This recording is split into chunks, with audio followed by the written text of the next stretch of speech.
Fire Emblem is a famous tactical game franchise that has sold millions around the world. But in recent years, some may have you believing it's a dating sim series, but for the most part, it's tactical gameplay. For the most part, and Shin Megami Tensei is known for its darker themes and excellent JRPG gameplay. A well-known monster-catching franchise that dates back to even before Pokemon. In the early years of the 2010s, both of these two franchises came together to form a collaborative game that would shock the world. And not in a good shocking way. The two gaming parents gave birth to a game called Tokyo Mirage Sessions. Which, fun fact, the abbreviation's TMS backwards is SMT. Pretty cool detail. But sadly, that's mainly where the cool parts of this whole collaboration ends though. In January of 2013, over a decade ago, Nintendo dropped a trailer that had many of us intrigued. It started off with Atlus presenting a lot of their iconic characters from the Shin Megami Tensei series. Then suddenly, Fire Emblem appears, showing us characters like Marth, Ike, Lyn, Chrom. The short 40-second trailer ends with Shin Megami Tensei Cross Fire Emblem, signifying to us there's a collaboration underway. Now, Fire Emblem is known for its fun gameplay, but hampered by its straightforward story. And don't get me started on Fates. It's almost always predictable and followed the same pattern for most of the games. An evil empire sets off to kill and conquer anyone that stands in their way. But a band of ragtag heroes come together to stop them. But wait, the evil emperor is actually manipulated by some greater evil, whether it be directly from this great evil or some creepy dark sorcerer. This great evil is revived, but thankfully we have a legendary weapon that can kill it, and the day is saved. To say Fire Emblem's strength lies in gameplay more than story is pretty much on the mark. On the other side of the collaboration, we have SMT, known for its addictive turn-based gameplay. The press turn system is just peak. To me, I don't really think any other turn-based games come close to it. And the stories presented in SMT games are a step above Fire Emblem's, with it touching upon ideas and themes not particularly seen in most Nintendo games. With these two games coming together and possibly covering the weakness of one another, you would think we would get a promising collaborative game. Maybe a Fire Emblem with a heavier emphasis on the story, or SMT with a tactical gameplay, but we already have Devil Survivor, so that'd be kind of redundant. And that initial trailer didn't really give us too much to go off of. It had a lot of fans on both sides speculating and going crazy. And if you were a fan of both series, you were in for a wild ride, and when we finally got that first reveal trailer, well...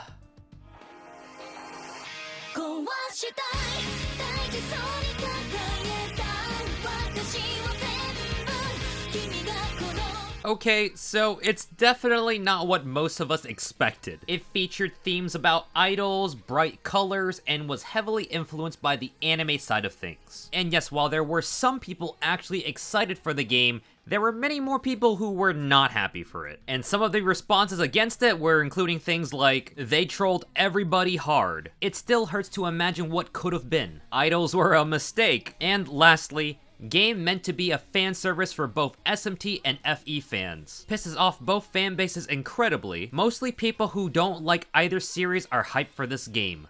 Good job, Atlus. I think it's safe to say that many people were not expecting a modern-day idol-theme game. Fire Emblem was always set in this high fantasy setting, and SMT had its post-apocalyptic world. To say this game was influenced by Shin Megami Tensei was a bit of a reach. I would say this is more leaning towards Persona, with how it had this, oh hey, you're fighting evil monsters 1 second to hanging out with friends in a cafe in another. And while we can say Persona is technically under the umbrella of SMT, if we look back at the first announcement trailer of the whole entire collaboration, there were no Persona characters in it, which indicated to most of us, oh, we're probably gonna get something dark and gritty, rather than the bright and light aesthetics that we ended up with. I think another thing to point out was how much censorship there was in this game. And while the game was developed by Atlus, it was actually published by Nintendo, so that's probably why there's a lot of censorship in it. Some character clothings were changed to make it more PG. Some character ages were increased. One of the main characters, Tsubasa, had her cleavage pretty much removed. And one of the biggest notable ones was the fact that there was no Beach Day swimsuit DLC for anywhere outside of Japan.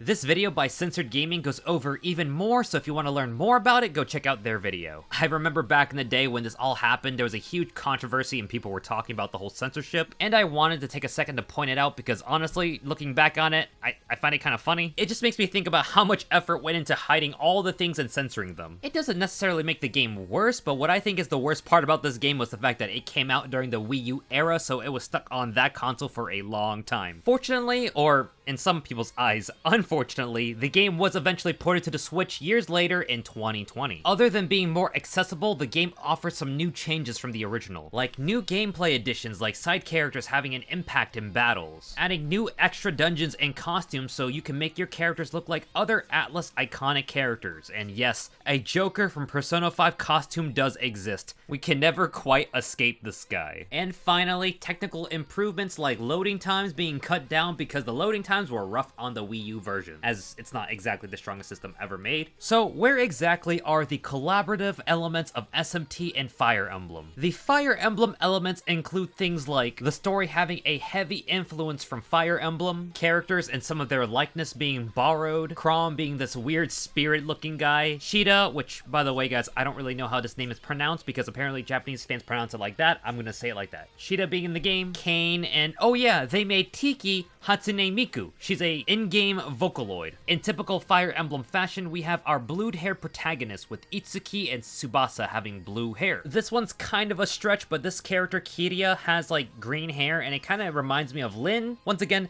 kind of a stretch, but I digress. And minor characters throughout the game will have a strong resemblance to Fire Emblem characters, like this cafe employee, and of course at the store in the game, the Hiho Mart, there's a character that looks like Anna. So hardcore Fire Emblem fans are treated to a nice little reference if they're able to recognize it. The gameplay references Fire Emblem with things like the weapon triangle and whether or not somebody's weak or resistant to a weapon type. Outside of that, the game is just largely a JRPG game with no tactical elements from Fire Emblem involved, just mostly borrowed ideas and references. And for the Shin Megami Tensei side of things, well, skills are referenced and spell names as well. We have Agi, Bufu, and instead of Garu for wind, we have Zan, which I think is superior. And there are some references to Jack Frost and some other things that I may have missed, but honestly, it's not as prominent as the Fire Emblem references smacking you right in the face. The art direction is admittedly really great. Like, the characters look fantastic. The level up art of all the characters is beautiful, and the cover art of both the Switch and the Wii U versions of the game are really nice. A huge shout out to Toy 8 for making such great art for this game. Their style has a really cool, unique, airy, and also serene look to it. Okay, so all of that aside, how is the gameplay? Because after all, that's what a game's main purpose usually is. It's your standard turn-based combat with 3 characters in your party, with the main one being unable to be swapped out. And your other 2 party members come from a pool of eventually 6 other characters. You are able to switch out Itsuki, the main character, eventually, but that's a New Game Plus feature, so don't get too excited. Sessions are this game's special mechanic that separates it from other turn-based JRPGs. Exploiting enemy weaknesses allows your allies to jump in and have follow-up attacks, or sessions in this game's case. When putting together long strings of sessions, you'll actually obtain money and items as your allies attack, making this a great money and item maker. And because of this, I had 0 problems with money on the normal difficulty of the game. Although I did like sessions in this game, I would prefer SMT's press turn system, as that allows you to have more control over your character's actions. My initial impressions of sessions was that they weren't too exciting, but once you start building out those long strings of sessions, it becomes really addicting, and seeing those damage numbers go up is always fun. At the start, only your main party will perform these sessions, but when you start building out the other characters, they'll have abilities where they can jump in from the reserves and help out the main team. Oh, and the noteworthy thing about this system is the fact that the enemies can also utilize this as well. So if you're up against multiple enemies in a fight, then be prepared for them to rock you if they utilize the sessions on you. Not just normal enemy fights, but bosses will also do this as well, as they feature a lot of ads in the fight. So as usual, the whole entire premise of the game, just like any other game, is to find the enemy's weakness and exploit it. I greatly appreciate how the Fire Emblem weapon triangle actually fits in this game here. If you see a new enemy and have no knowledge on what weakness they may have, try looking at their weapon or typing. If the enemy wields an axe, try using a sword skill. If they got a lance, try using an axe. And weirdly enough, I don't know why this is the case, but mage enemies are weak to swords almost always, so that would make quick work of them. Carnages are the weapons of the game, and mastering them time will allow you to learn new abilities for your units. Once you've learned all the skills from a Carnage, go and swap it out so you can start building EXP for the next one. The best part is that later in the game, if you happen to drop a skill because of lack of space, there will be another chance for you to relearn previous skills, so don't ever worry about making a final permanent choice. Oh, and by the way, characters in this game talk a lot. And no, I don't just mean that there's so much dialogue in this game, like, oh, no, I mean like the battles, they just go on and on.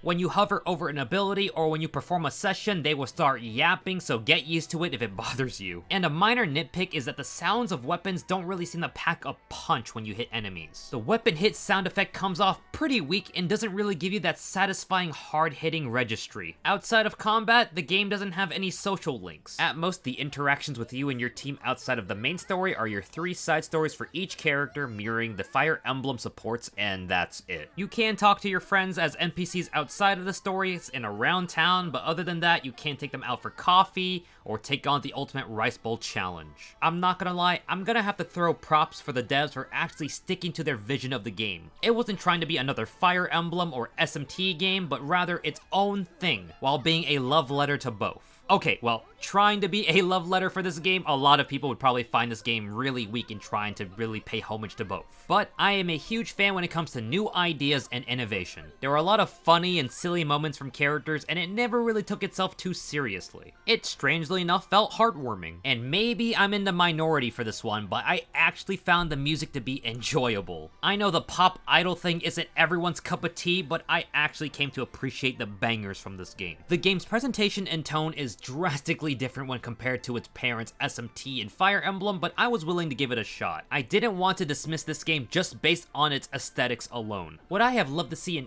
edgy and dark combination of Fire Emblem and SMT? Yes. But for what we got, I'm gonna still try and appreciate TMS for what it delivers on rather than what it could have been. Now, the big $1,000,000 question. Did I love playing through this game?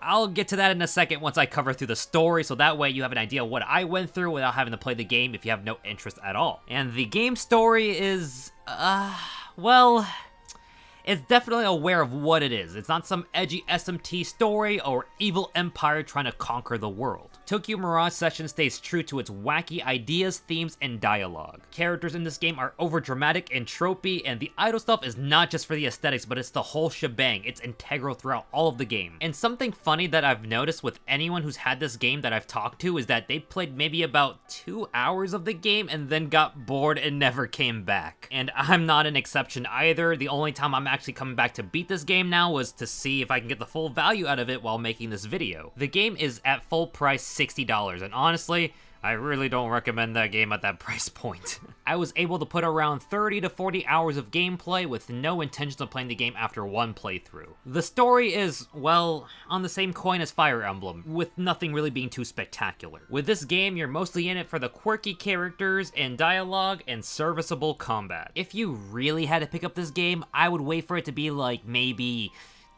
$20, $30, because I cannot in good faith tell you, yeah, pick this up for $60. So, for some reason, if any of this interests you, feel free to stop the video and pick up the game for yourself. But if you have no intent on playing this game and want to know what exactly happens in Tokyo Mirage Sessions, well, sit down because it's story time. And right before I begin, I want to quickly just say that there's no ad for you guys this time, but in exchange, I want to plug my Patreon. The videos that I make take a long time. So if you want to support me at Patreon for a low price of $3, that would be greatly appreciated. You'll get access to my Discord server where I hang out and talk to you guys about games and other topics. And that's it. Alright, time for the story. Right off the bat, the game stylistically is really impressive. The presentation has its own vibrant style, and I dig it. After choosing our difficulty, we can then choose glasses for Tsubasa? It's certainly an option, but hey, it is what it is. And speaking of her, our opening has a young Tsubasa watching her sister's opera performance. And just hearing that grand Fire Emblem theme song in the background just brings back memories. I really do love this series. You'll see many animated cutscenes like this throughout the game, and they're all well made. Like, I actually would have loved to see an anime of this game. In the middle of the performance, out of nowhere, her sister just vanishes. Next, parts of the crowd start to disappear and others on the stage as well. Everyone disappeared until Tsubasa was left alone, somehow being the sole survivor. And her sister is among the 1,000 people who disappeared that night. 5 years later, we have an older Tsubasa running off somewhere during school time. And the game's opening starts to play, and it's a banger. The production of the game went all the way with its anime cutscenes. From the opening, we can see characters like Tiki, other party members, and other supporting characters as well. The game begins with our main character Itsuki Aoi, and if you didn't know, it's the Japanese word for blue. And yes, some other characters do have colors for their names as well. Itsuki finds Tsubasa at an idol audition. It's basically her lifelong dream to be a famous idol like her sister. Tsubasa is really flustered and shy about sharing her dreams, but we're here to support her and watch the audition anyways. Yeah, she's kind of a nervous wreck.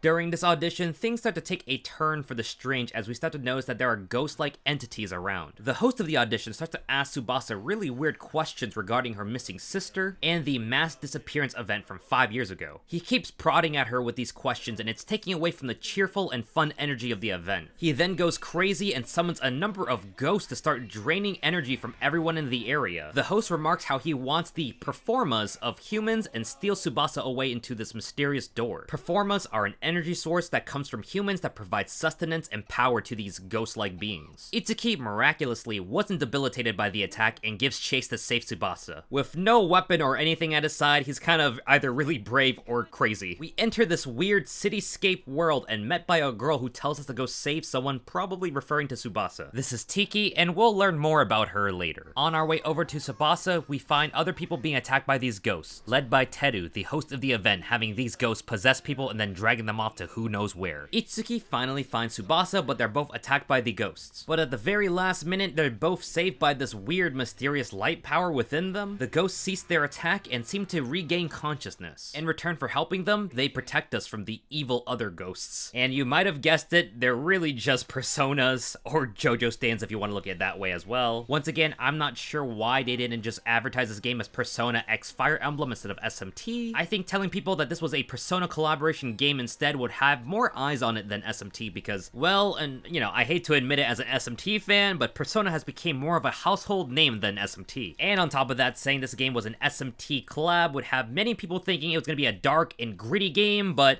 you know, we didn't get that. Back to the story, the ghosts are both Chrom and Shida, and they act as our personas for the game. Fire Emblem fans will recognize these names immediately. Because Chrom is attached to Itsuki, he cannot be taken out of the party. So to compensate, he acts as a good all-arounder with being good in physical attacks, magic, and support. And Shida is a really great support unit and magic user, but not really so great on physical, so I really don't recommend you build her like that. Unfortunately, they both have no memories of their past or what they're doing, so they decide to roll with us in the meantime. But one thing is clear though, we need to get the heck out of this area after finding Tsubasa. As we look for an exit, our friend Toma is frantically texting us if we're okay or not and directs us to the big round building, which for some odd reason, he seems very aware of what we're in right now. As we make our way to the exit, we run into the boss, Teru, and luckily we're joined by Toma at the last second, who already has his persona ready to go. And alright, it's time to stop calling it personas, they're actually called Mirages. And Toma is in possession of the iconic Fire Emblem Cavalier unit, Kain. And from his appearance alone, you can kind of get that he's pretty much a physical unit through and through. We fight Teru, and we learn that he's pretty much under the control of an evil Mirage. We defeat him, and he's returned back to his normal self. And before you ask, yeah, we kind of just left his body there on the ground in this weird world. We don't really drag his body out or anything, so yeah, good luck, Teru. To sum up Toma, he's an actor who really loves the Kamen Rider or Power Ranger style of shows. He wishes to play a hero in one of these shows, but right now he's stuck as playing as an extra. He reveals to us that the world we're in is called the idolasphere, and those who are able to control their mirages for battle are called Mirage Masters. He's known about this stuff for a bit now, and why hasn't he told us earlier? Well, it's because he's a hero, and heroes don't reveal their identities to even those he's close to. Corny guy, but you know what, I like it, I dig it. We move to find an exit, but as we make our escape, we get surrounded by a bunch of mirages. But the mirages are hit by a spell from out of nowhere, and we're saved by Kiria, the famous idol, and her mirage, Tharja. Tsubasa fangirls over her, and honestly, I would too. We make our way back to the real world and things are normal again. Waiting for us outside was Maiko, Toma's boss. Maiko is the CEO of Fortuna Entertainment. They help new talents find job in the industry, from music, acting, and other forms of entertainment. And she's a chronic drinker. She just loves to be drunk all the time. Maiko and her group are looking into the Mirage incidents, including the mass disappearance event that happened 5 years ago. And Mirages were responsible for that event as well.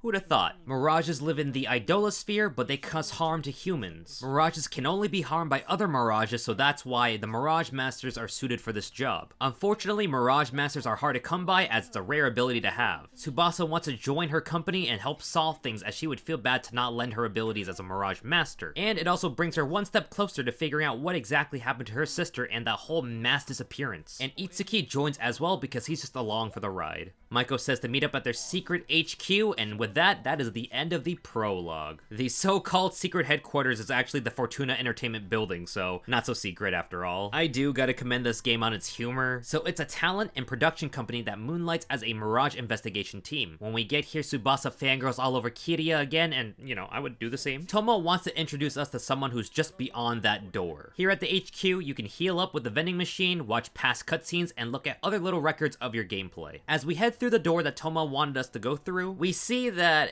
it's definitely not any normal room. This place is for the Mirage Masters and their Mirages, and we call it the Bloom Palace. Both Crom and Shida are familiar with this place for some reason, but cannot really figure out why. Here, we formally meet Tiki, this world's Hatsune Miku, and she loves to call people Big Brother, which creeps out Tsubasa a lot. Tiki herself is a Mirage who doubles as a Utaloid, which is just basically a Vocaloid. She can't fight and is bound to the Bloom Palace for some odd reason, so she just plays support for the team. Just like the other Mirages, she has no memory of her past. She introduces us to Unity, which allows us to upgrade our character abilities and weapons. Carnage being the name for the weapons, hence Carnage Unity. You would want to make new Carnages when you can, so that way you can learn the new abilities. If you're unsure what material you'll need for a new Carnage, the game will give you a hint, making it far less frustrating. The Bloom Palace also serves as a spot for the additional new content on the Switch, and where you can take on the DLC for EXP grinds or skill books to speed up skill training. And lastly, outside of the dungeons, this is the only place where you can really talk to the Mirages. Maiko says that even though we're here to fight Mirages, we still gotta put that idol front, so we gotta train like idols. So during downtimes, we'll be training as idols in between Mirage attacks. This kills two birds with one stone, as Tsubasa can be a Mirage fighting hero while also living her dream as an idol. Tsubasa is nervous to accept at first, but comes around to the idea once she realizes she can meet up with Kiria easily through this. Training us as idols will also help us as Mirage Masters, as it's been shown to have a link to history and religion where performers would call upon gods to help them or something.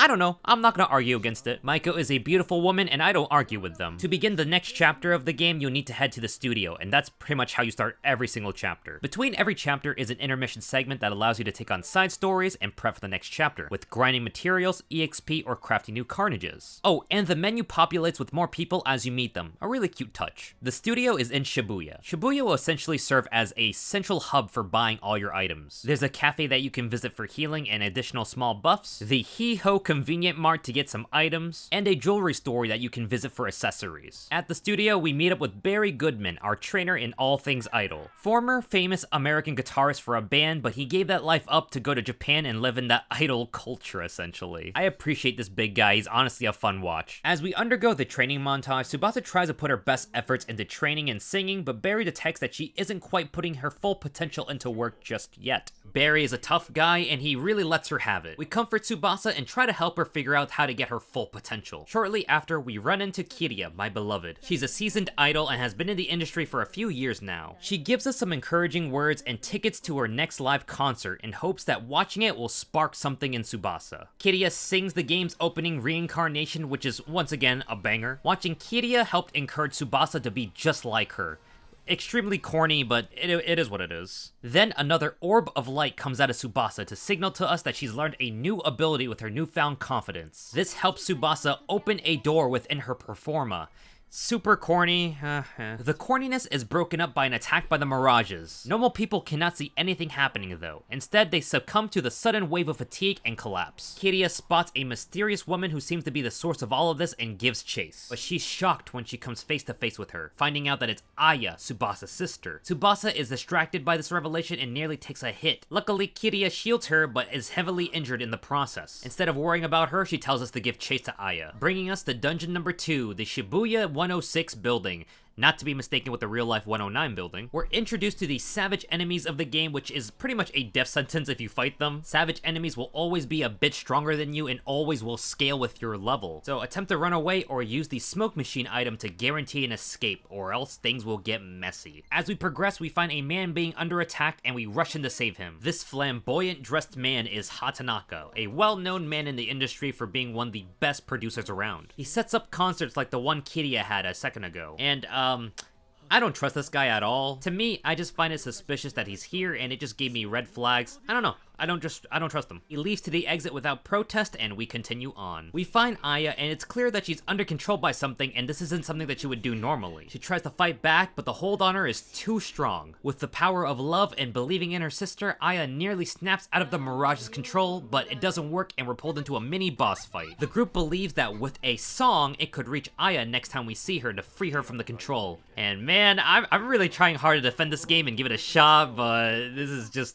a lot of corniness. We return back to Tiki to learn a new ability for Tsubasa to combat Aya's Mirage. We grab the ability and hopefully that will free her sister. We reach the boss and Tsubasa sings to break her out of the control. The Mirage Aversa reveals herself to us, being a reference to the Fire Emblem Awakening character. Aya successfully breaks free from Aversa. Aversa tries to escape and find another vessel to sustain herself, but we come in to stop her. As we defeat Aversa, she warns us that more of her kind will come to invade. After 5 years of being missing, Aya is finally free. She thanks her sister for saving her and they reunite. It's heartwarming and cheesy, but I'll give it a pass. Kiria recovers from her injuries and the day is saved. Our team begins to think that these aren't random attacks from Mirages, but rather organized ones. Kiria says we're pretty good at battling and officially joins our party instead of working alone. Aya does join us as well, but as a staff to work behind the scenes. Maiko offers us a private lesson which freaks out Tsubasa, and during our private talk she essentially tells us that everybody needs some kind of emotional support and we should be there for them. Itsuki doesn't really have the chops to be an idol, so instead he works better behind the scenes. But as a Mirage master, we still need to train like idols, so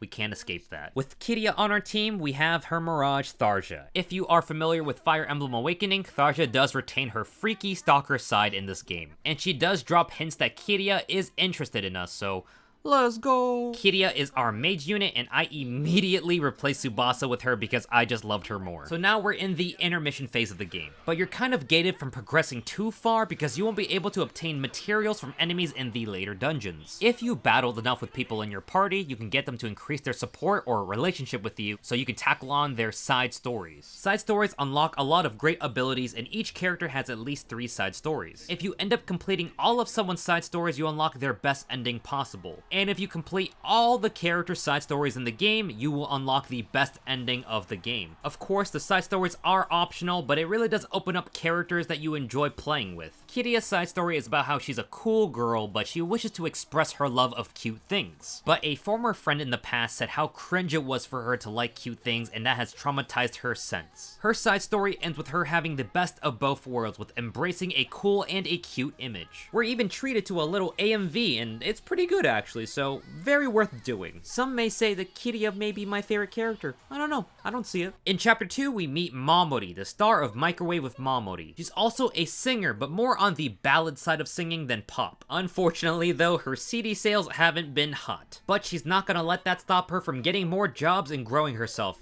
You go, girl. Tsubasa is getting ready for her next job, this time to be a fashion model. And she's becoming quite the talk of the city because of her new song. She'll be meeting up with Nobu Horinozawa, a famous photographer. Maiko used to work with him, in fact, in her past life as a fashion model herself. During the recent days, however, models have been disappearing and it may be related with him. So Maiko wants us to go to Daiba TV so we can keep a close eye on Tsubasa. On our way over, we find Hatanaka. Hatanaka says he doesn't remember much of that day at Shibuya. I still don't don't trust this guy though. But he is mildly curious on what exactly happened that day and wants to look into it. Afterwards, we did find the photographer Hori Nozawa, but he just got done with his shoot, so we need to find Tsubasa. Thankfully, Tsubasa already made it back at HQ and she's safe. However, she did say the photo shoot went horrid and it made the photographer mad. Despite how bad it went, she was given another chance to work with him once more, and she'll try her best this time around. Itsuki tries to tell her about the missing models that worked with Hori Nozawa, but before he can, Mamori rushes in to tell us that Shibuya is undergoing a strange phenomenon. It suddenly got dark and everyone was tired. We head over to investigate, and yep, it's under the idolasphere influence once more. In the middle of it all was a possessed Hori Nozawa causing people to disappear with a snap of his camera. Maiko tries to get him to stop with no success, and she snapped away herself. So now we gotta save Maiko.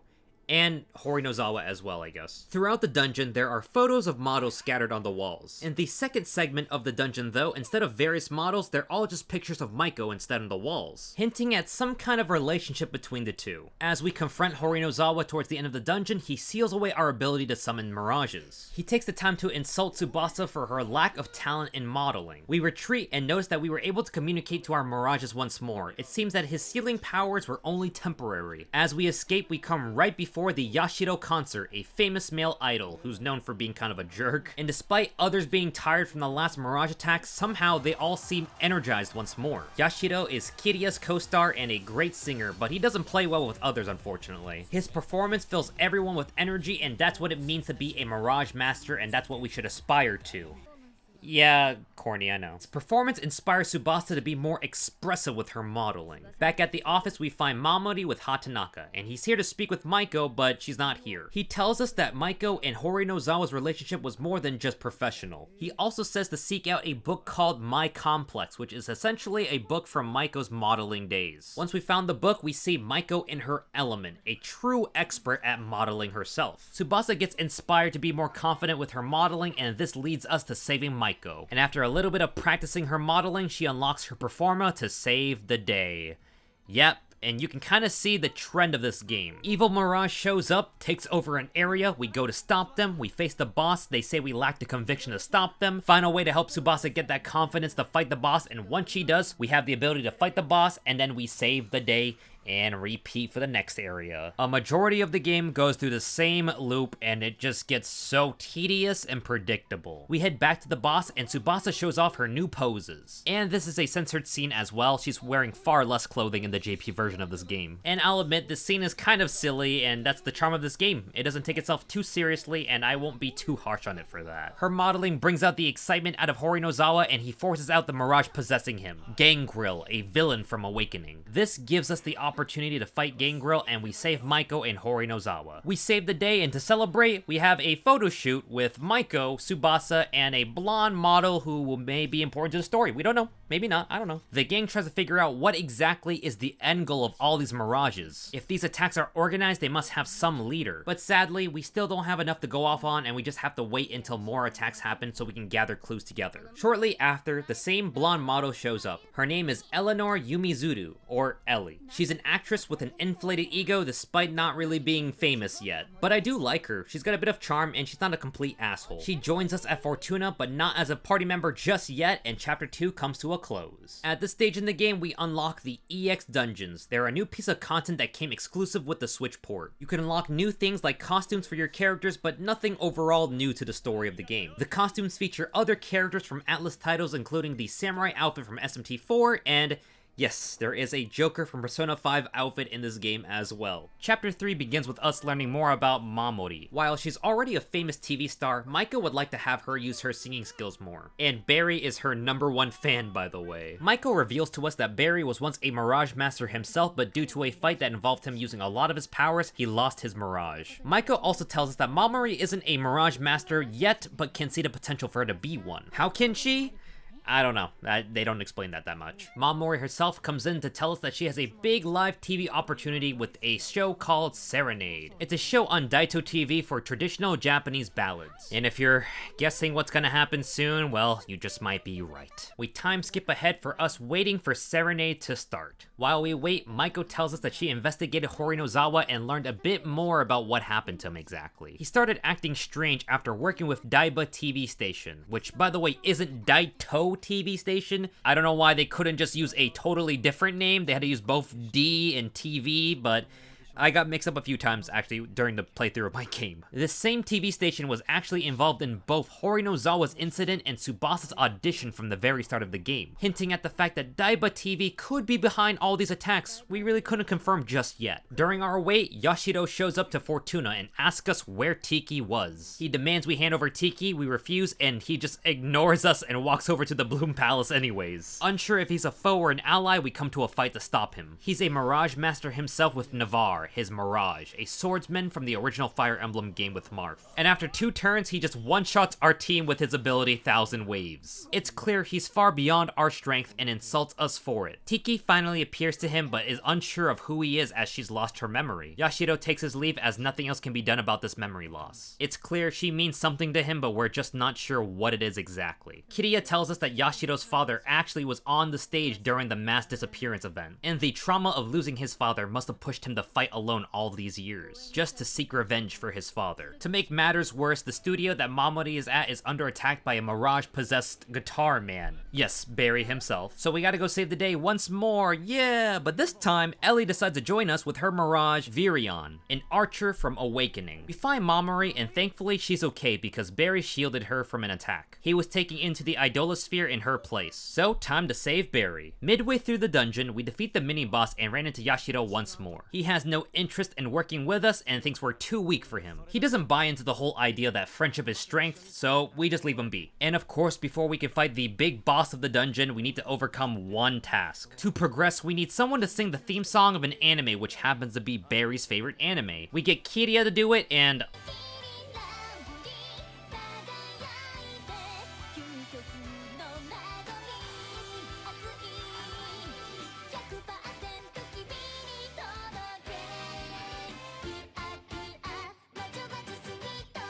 I love it. Thank you. 10 out of 10 game. We find Barry being controlled by some armored up Mirage. Mamori shortly arrives after we do, completely confused on what's going on, and honestly, I don't blame her at all.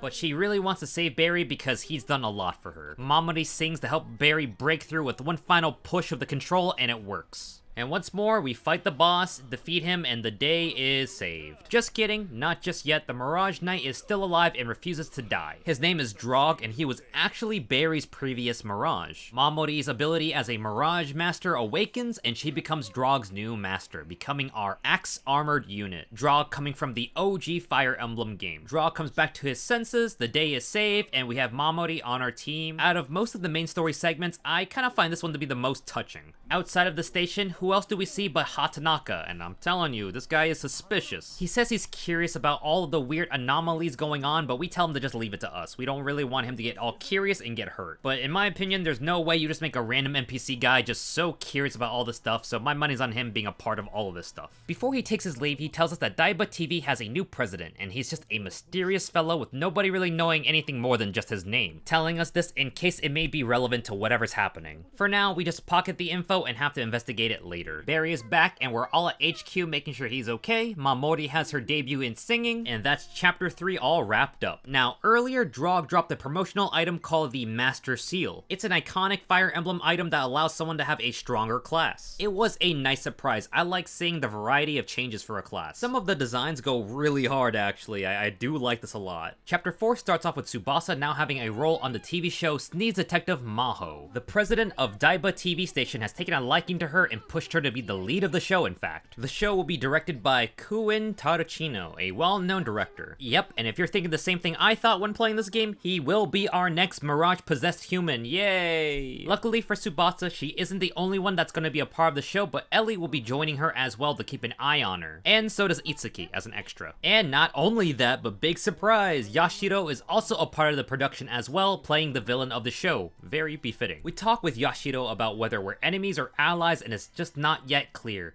Don't look at the box art of this game, by the way. Tsubasa has her first dry run of acting, and it's very clear that even through the Japanese voice acting that she lacks real skills for acting.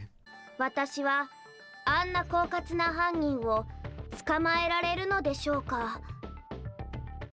クシュン Tadachino's not happy because he's practically a perfectionist and he wants things to be tip-top shape for his production. He drags Tsubasa off to go practice her skills further. We are left with Ellie, who helps us practice our acting as well. And then, as usual, Tsubasa texts us that there's an emergency, we rush over. Surprise, Tarachino's possessed, and now he's eating away at the cast and backstage crew's performa, and we go into the next dungeon. What you guys don't see is the agonizing room puzzles that just take up so much time to do. I don't mind a good, challenging puzzle, but some of these just take so much time walking from one area to the next. When we finally reach the boss room, Tarachino wants Itsuki and Tsubasa to finish up the scene by kissing. And you really have no choice here, like I picked the first option to not really kiss Tsubasa, and it just makes you go back until you pick the other option to kiss her. The scene finishes with a kiss and, oh, just kidding. Tarachino stops at the last second to talk about how basically the show should allow the viewer to imagine the kiss and not show it outright, because TV magic or something. He was so impressed by Tsubasa's acting that he decides to force the Mirage out of him. The typical boss fight happens, but instead this time, Yashiro comes out to actually aid the bad guys. The Mirage boss that we fight this time is Excellus, a villain from Awakening. Together with Yashiro, they fight us, but this time, Yashiro isn't so tough when he doesn't have his plot armor, so we make quick work of him and the boss. Defeating the boss this time, however, we receive the mysterious shard. We're not entirely sure what this does so far, so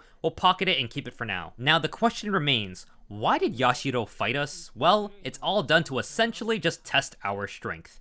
And with that, he just takes his leave. Well, alright man, thanks. Weeks later, after saving the day, the show is underway and Tsubasa is proving herself to be a multi-talented idol with acting now in her bag. Yashiro appears at the Fortuna HQ and now he's a part of the company, telling us that we've proved our strength and won him over. Just like that, nothing more. I'm not gonna argue with it. And with that, he's our final member of the group. Our final group consists of 2 sword users, 2 lance, 1 mage, 1 armored axe unit, and a archer. It's not a bad lineup, but I'd much rather have Yashiro be something else than a swordsman because we already have one, Itsuki. Yashiro heads over to the Bloom Palace and apologizes for his past actions, and all is forgiven. Now, continuing with the next chapter, we find out that the mysterious shard is actually part of something called the Dragonstone, much like the ones from Fire Emblem. In Fire Emblem, the original purpose of the Dragonstones was to turn users into dragons, and Tiki would be one of these people who could do that. So, we bring it over to Tiki, but when she comes into contact with the stone, she faints. She's unable to wake up, and although the Dragonstone seemed like it hurt her, in reality it helped return some of her memories. She's just a little bit overloaded and needs to rest now. We theorize that the shards of the Dragonstone are the key to Tiki's missing memories and powers. Her Dragonstone was shattered after the mass disappearance event and the shards were scattered. Sometime after the event, Maiko met Tiki, but at that point she already lost all of her memories. Maiko found a shard herself at the time, and the same overloading process happened to Tiki at the time as well. Tiki needs a large amount of performa to exist, so Maiko made Utaloid Tiki to help collect performa from the passion of the public. However, the last Mirage we fought had a Dragonstone in their possession, so how they got that, we're not entirely sure. As we discuss this matter, the head of Daiba TV, President Tsurumi, appears on television to kick off the 50-year anniversary of their existence. He acknowledges how the internet has changed the way people consume entertainment and lifestyles as well. So in turn, the television industry needs to change in order to suit the needs of its audience. He hatches a grand scheme of uniting all forces of different networks together to provide a grand TV experience called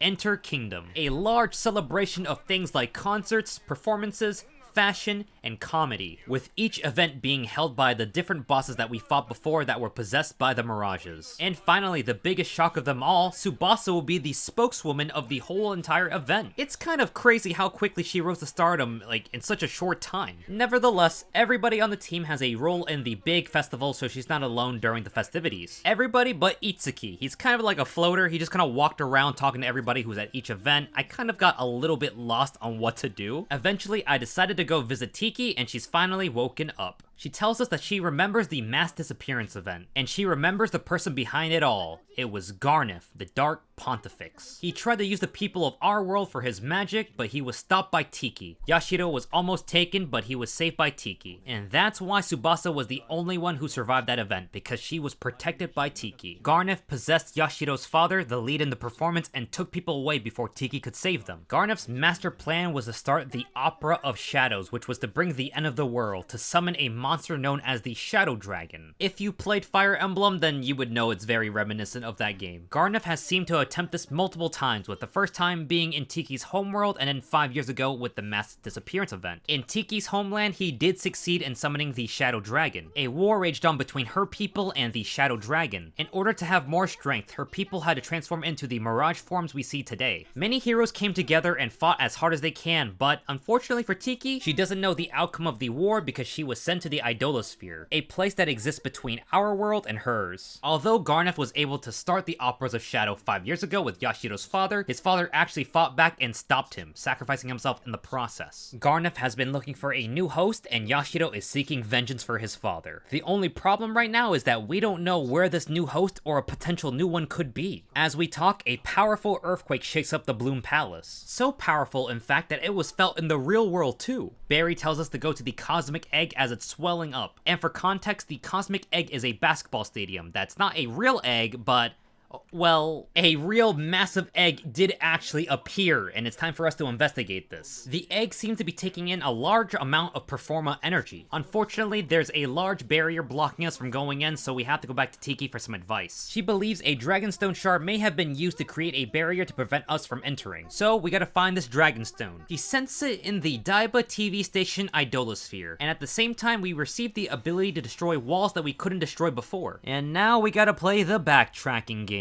As we leave the Bloom Palace, we see Yashiro on TV, but like an evil version of him, and we need to stop him. So, let me quickly summarize the next few parts so that way I can save you guys some time. We make our way to Daiba TV so we can stop Dark Yashiro, but before we can get to him, there's a huge stream of Performa energy that's coming from 2 other previous dungeons. It blocks our path, so we can't ignore it, we have to go back. We repeat similar dungeon puzzles that we done before, beat the bosses of both these dungeons, and finally we're able to progress to Dark Yashiro in Daiba TV. But just before we can get to him, we have to get through a bit more puzzles until we can finally make progress. I absolutely hated this part of the game. I just hate backtracking when it has almost pretty much no fun to it. It was slow and boring to get through. We finally come face to face with Dark Yashiro. Funny enough, the real Yashiro is more concerned about just putting this fake in the dust because he's just impersonating him and he doesn't appreciate the real arts as a fake artist. And by the way, you have to bring the real Yashiro into your party for this fight. It's mandatory. This fight was actually really tough for me as my Yashiro wasn't a high enough level and the boss's animations were really slow and it just kind of bored me slowly as the fight went on. His mechanics were painful though. Basically, he has no weakness until he splits himself up into 2. Then each parts of him actually has a weakness that you can actually start using your sessions on. Oh, and to top it all off, he's a damage sponge. He has so much HP, it's ridiculous. And finally, as you approach the end of the fight, he's able to split himself into 4 copies. And this is dangerous because he can also use these sessions on you as well. After a grinding session, I finally did a rematch and defeat him. Oh, yay. We gained the Dragonstone shard, and there's not really too much of a good reason as to why Dark Yashiro existed. It's kind of like whatever, really. We return the stone shard back to Tiki, and then she's called upon by Garneth. We decide to go to the Cosmic Egg to go meet Garneth face to face. And when we get there, who else is waiting for us other than Hatanaka? Yep, he's actually a bad guy this whole time. Can't say I'm really surprised. He tells us that he wants to start the ritual to resurrect the Shadow Dragon. And unlike the other villains we fought before that were possessed, he's actually working voluntarily with Garneth. Even though Yashiro's father sacrificed himself, Garneth is in possession of his Performa, which gives him even more strength. And why exactly is Hatanaka wanting to do all this? It's because he wishes to create the greatest performance in the world, and that involves the world being destroyed by the Shadow Dragon, all for the sake of entertainment.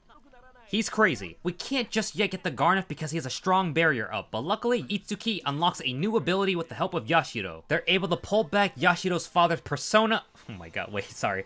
They're able to pull back Yashiro's father Performa, and it gives us an edge in the battle. Unable to have that barrier up, Hatanaka and Garneth retreat back into the Cosmic Egg while we fight his minions. After the fight, we asked Yashiro what was his father like, as it's of course the most appropriate thing to ask as the world's in danger of being destroyed. Once he's done reminiscing, the team tries to figure out how to stop the Shadow Dragon. The ritual is far beyond the point of stopping the resurrection, so we need to figure out a way to possibly outright kill the dragon. Tiki says that she needs a bit more time before her memories return so she can figure out how to stop it, and with that, chapter 5 ends on a cliffhanger. During the intermission phase, Maiko texts us saying that we need to get back to the studio and practice even if the world is in danger. Regardless of the world world status, she believes that a first-rate performer needs to be ready to stand on stage or in front of a camera. She must be drinking again or something, I don't know. Intermission for Chapter 5 ends with Itsuki filling in for somebody who dropped out of the festival. So he's training his ass off. And, yeah, totally a high priority to worry about, as the Shadow Dragon may kill everybody in the world or something, I don't know. I gotta give some praise for the story for not taking itself that seriously. Tiki figured out a way to fight the Shadow Dragon, and if you've played a Fire Emblem game before, you might have an idea. She tells us by performing the Opera of Light, Fire Emblem, we can summon the Divine Dragon's power to combat the Shadow Dragon. It's clear the last arc of this game was heavily inspired by the plot of Fire Emblem. Tiki creates a door to a world that's similar to where she's from. A world where heroes existed, and by proving our worth through 3 trials, we can hope to win their power to stop Garneth. As we progress, we find murals that teach us the history of Tiki's world. There was a man who wished to be a mighty sorcerer, but when his mentor chose someone else over him, he was driven to darkness. This man was, surprise, Garneth. I get that it's supposed to make you understand where he comes from, but I mean, just because you got rejected from a job, that doesn't mean you gotta destroy the whole world. And funny enough, the characters also acknowledge how dumb he is for having such a dumb backstory, which I appreciate the dialogue for. To progress further, we need to fight the heroes of the past Fire Emblem games, and they're mostly the ones from Fire Emblem 1, like, you know, you're not gonna see Ike or, like, Erica, and their appearance is basically recycled mirages of our main character's mirages, just recolored. We defeat them in game power. The next mural tells us that Garneth got so mad at the world that he wanted to revive the Shadow Dragon and destroy everything. The combined power of the Shadow Dragon and Garneth were hard to stand up to due to their sheer strength. The Shadow Dragon's name was revealed to be Medius, just like the OG Shadow Dragon from Fire Emblem 1. We defeat the next set of heroes, and now the only person who doesn't have powers to be granted was Itsuki. The final mural tells us that Garneth reigned chaos through many years until an eventual hero came to save the day. Marth. You know, I was beginning to wonder where the hell this guy was in the game. Marth, alongside his allies, defeated the Shadow Dragon and became the legendary hero. Using the Divine Dragon's strength, he was able to overcome Garneth and the Shadow Dragon. So with that, our final opponent here will be Marth, the Hero King himself. But we're interrupted by Hatanaka, who wants to prevent us from completing our Opera of Light for, you know, good reason. Garneth tries to make some kind of weird logic as to why his fight is equal to ours, and it's kind of dumb. I couldn't relate. He blames Naga, the Divine Dragon, for all of his problems. What a freaking baby. Ages ago, in their world, after the defeat of the Shadow Dragon, Naga rid the world of Performa to ensure Medius couldn't come back. And Tiki was banished to our world prior, so that way she couldn't interfere with the original Opera of Shadow. Our world was ripe with Performa, and that's why the Mirages invaded, to harvest enough Performa and begin the Opera once more. And the original purpose of Chrom and our other Mirages was to serve as a vanguard to collect that Performa. Garneth is in possession of Marth's soul, actually, and without it, we can't succeed in our plan, so that's why he's like holding on to it. Hatanaka sacrifices himself so that way Garneth can gain his Performa and we fight. And just to note, like, you know, animations are really cool in the fight, but man, not being able to skip them is so annoying, especially when you have to watch him cast every single spell with an animation. It's just...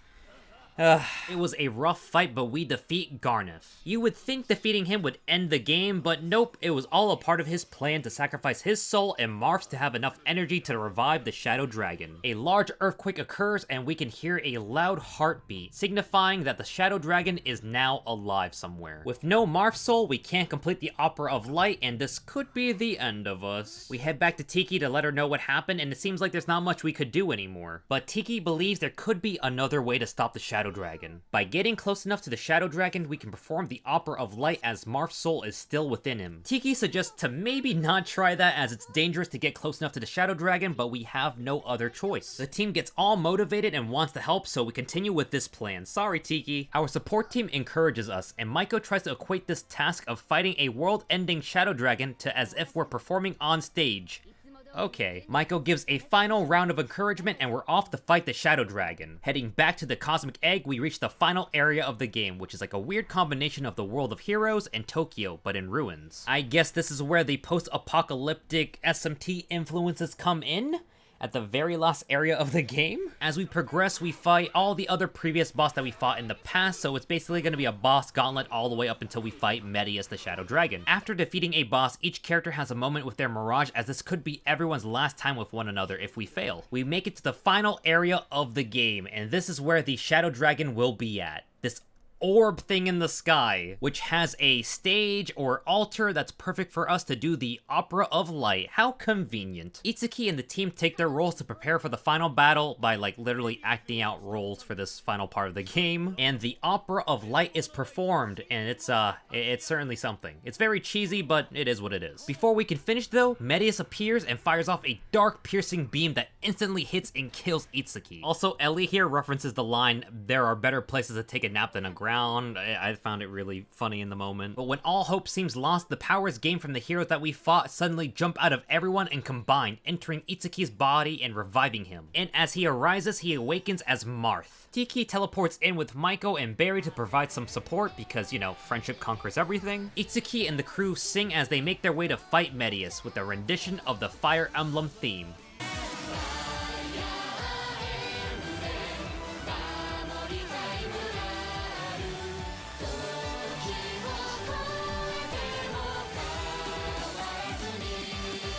Medius appears before us, and dear god, his design is like kind of crazy. He doesn't look like your traditional dragon, but it goes hard. As the final boss of the game, he has two phases that you have to fight through. Tiki comes in and helps us through healing before the second phase starts. And I want to show off one of his attacks here because I thought it was actually one of the coolest things in the game.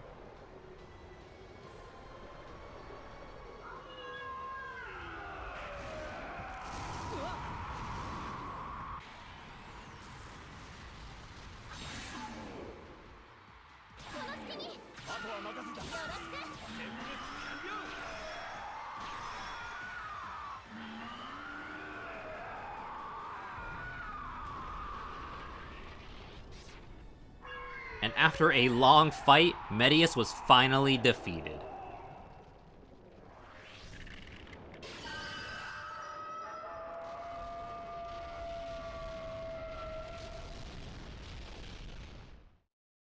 Marth's soul leaves Itsuki's body as his job is done to, I don't really know where, maybe the heavens? Maiko says she's had enough sappiness for today, and I'm with her. It's time to celebrate. Everyone is all ecstatic and happy, but Tiki seems to be bothered by something, but we're not entirely sure what it is. But, Chapter 6, the final chapter, is finished. The game doesn't quite end just yet. The game then warns us that if we go into the final chapter, we won't be able to do basically anything, so make another save. Like, you won't be able to actually do any more side quests because it's already locked in, and you can't go to past idolaspheres. We move on to the last part of the game where Maiko tells us to go around and speak to everyone one last time before coming back to spend some alone time with her so she can show us how adults have fun?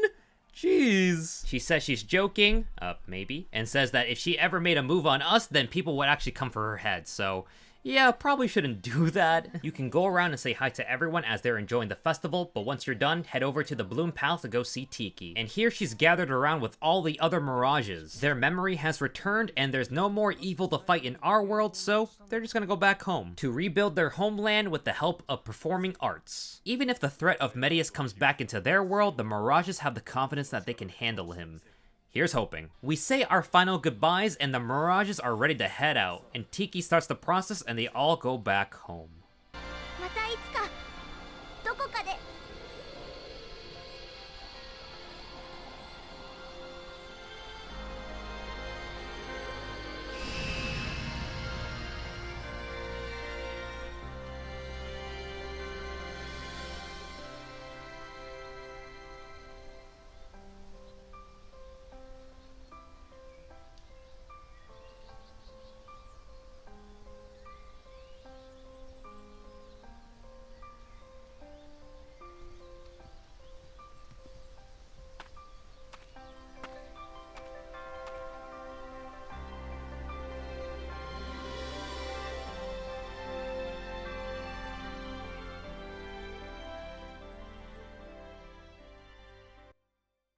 And the credits roll. That's it. It's over. As the credits begin, the team is talking about recording a song. After the credits are finished, everybody gets a little page of basically their epilogue. Now, if you happen to do everyone's side story, you unlock one final cutscene at the end of the game. Maiko makes an announcement to return to modeling after being inspired by Tsubasa and everybody working so hard. So, she picks Itsuki to be the new CEO of Fortuna Entertainment. Itsuki gets a new suit to usher in his new start as a CEO, and all before graduating high school. What the heck? After beating the game, there is a new game plus option. You now have the option to retain some things or begin with a fresh new start. Some things that you can bring over include your level, skill, money, items, carnages, and map data. And there are some exclusive new game plus additions that I did mention earlier, like the ability to take out Itsuki from the main group. There's even a boss rush mode and a lunatic difficulty that I will not play ever. Okay, so some final gripes I have about the game is like, the ending, first off, is just very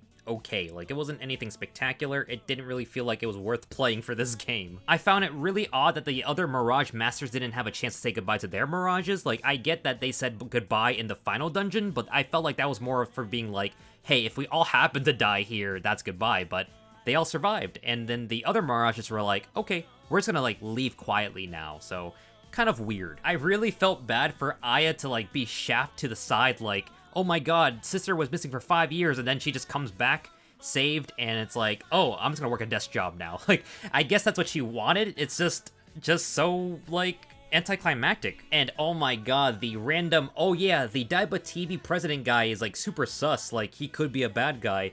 Like, maybe that was like a red herring, which it could be a red herring, but I also feel like maybe the game just felt really rushed at the end, so they just had to figure out a way to end it without having to make any other loose ends. Whatever the case may be, I guess the Daiba president, was just some freak. He's some quiet, weird little freak.